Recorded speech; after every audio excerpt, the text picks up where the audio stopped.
At the end of last season, the blacklist seemingly dismantled its status quo. Red James Spader was stripped of his global influence, and his relationship to Liz Megan Boone was finally revealed. Things seemed like they could be differentiate episodes. Into Season 5, The Blacklist has illustrated that it isn't exactly ready for that different type of story.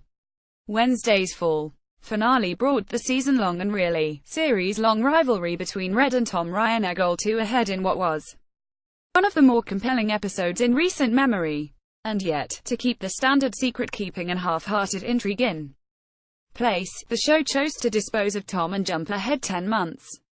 Yep, Tom Keene is a goner, killed by Ian Garvey, Johnny Coyne and his goons. That's commitment. Ian Garvey certainly paid off the simmering tension between husband and father-in-law, forcing Red and Tom into a beleaguered partnership in the conflicting attempts to protect and reveal the identity of the bones in that suitcase. These scenes were fantastic, spotlighting the show's ability to heighten the familiar conceit of squabbling in-laws. Both Spader and Eggold were on the game as the two characters renegotiated the context and purpose of their original agreement and how they would move forward as dueling members with Liz's best interests in mind. It all worked, even the overt needling about how ridiculous it is for in-laws to act like this. The Blacklist, everything you need to know about Season 5. If a rough truce between Red and Tom weren't enough to signal it, the sudden appearance of Tom-related flashbacks surely screamed aloud that this was to be his last episode. But at least the Blacklist toyed with this along the way, having him survive a bullet to the shoulder and few subsequent shootouts before ultimately, as far as we know, succumbing to injuries sustained during Ian Garvey's pursuit of the suitcase.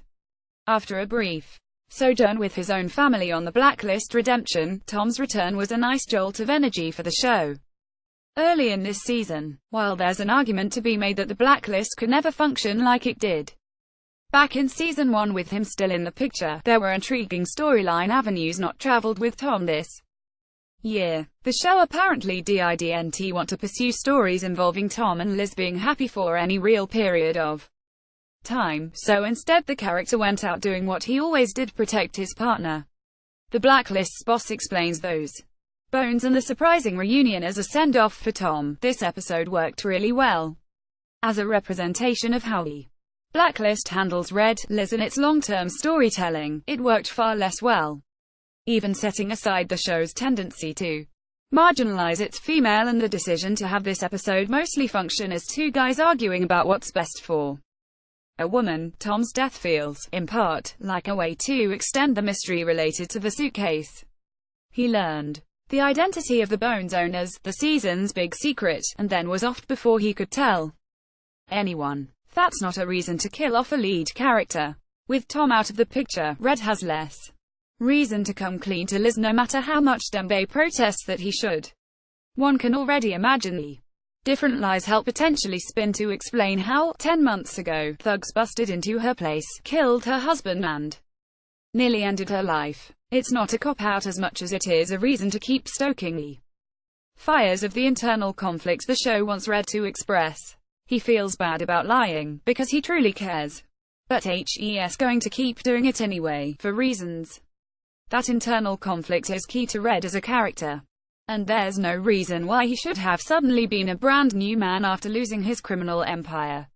But when this same type of conflict keeps influencing how the show approaches its central relationships and its key mysteries, it grows tiring. But armed with a 10-month time jump and a few months off, the Blacklist has a chance to start again. Perhaps Tom's death will be the catalyst for some legitimate changes that have only been present on the fringes thus far in the fall run. The Blacklist airs Wednesdays at 8:07 Court on NBC.